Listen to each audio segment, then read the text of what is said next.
السلام علیکم ورحمۃ اللہ وبرکاتہ۔ میرے محترم دوستو، اصل مفلس کون ہے؟ نبی مکرم صلی اللہ علیہ وسلم نے ارشاد فرمایا، کیا تم جانتے ہو کہ مفلس کون ہے؟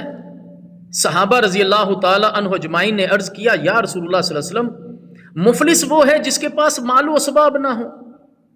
تو نبی مکرم صلی اللہ علیہ وسلم نے فرمایا، قیامت کے دن میری امت کا مفلس آدمی وہ ہوگا کہ جو نماز، روزے، زکوٰۃ وغیرہ سب کچھ لائے گا، لیکن دنیا میں اس نے کسی کو گالی دی ہوگی، کسی پر تہمت لگائی ہوگی، کسی کا مال کھایا ہوگا، کسی کا خون بہایا ہوگا، کسی کو مارا ہوگا، اور سب لوگوں کو اس کی نیکیاں دے دی جائیں گی، اور اگر اس کی نیکیاں ان کے حقوق کی ادائیگی سے پہلے ہی ختم ہو گئی تو ان کے گناہ اس پر ڈال دیے جائیں گے اور اس کو جہنم میں ڈال دیا جائے گا۔ صحیح مسلم۔